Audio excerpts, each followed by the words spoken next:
describes an attitude, so a way of thinking about style. This idea that identity could be constructed. You could reinvent yourself from scratch, becoming a living artwork.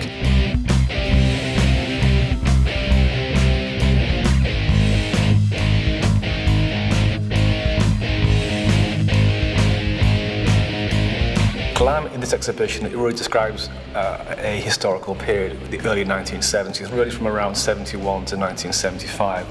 And the idea of the utopianism, the idealism of the 1960s really had become sort of collapsed by around 1972. So it was Glam being a kind of a catalyst of social change.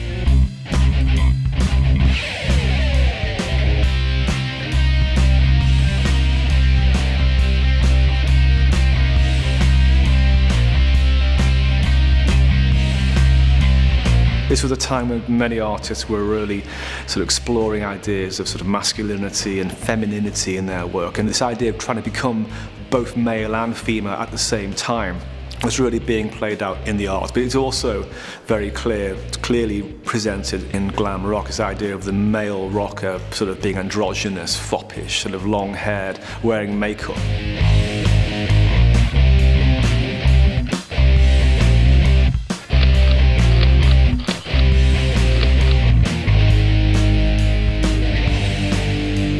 Although actually it came from the 1960s through Jack Smith in Warhol's Factory, and through all these ideas of using like androgyny, you know, it was using a theatrical sense of subversion in the guise of pop music.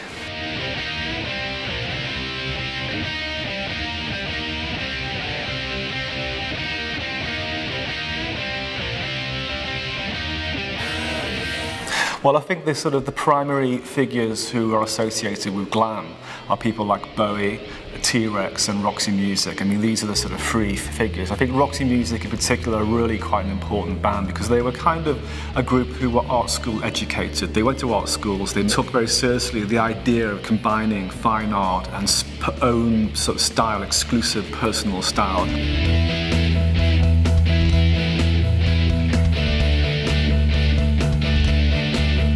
I'll focus on three works. So the first work is a work by Richard Hamilton, who's a pop artist.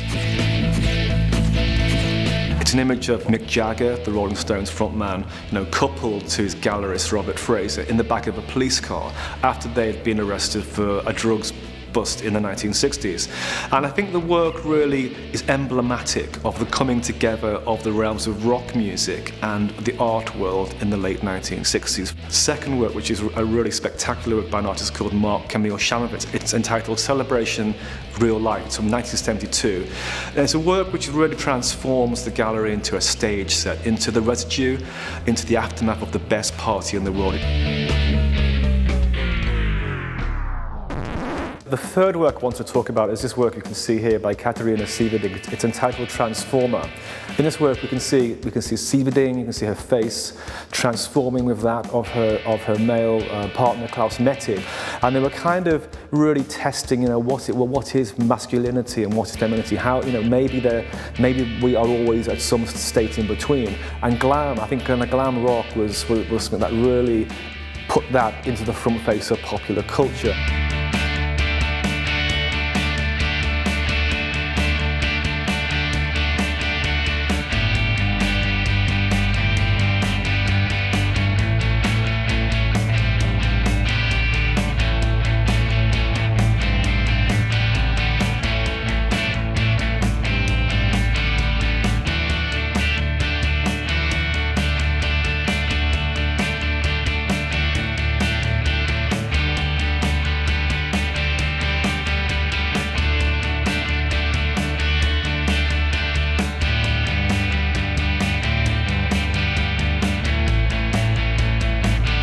Glam is still present. You see it in the work of people like Lady Gaga or Peaches or Goldfrapp. It still has this sort of living presence.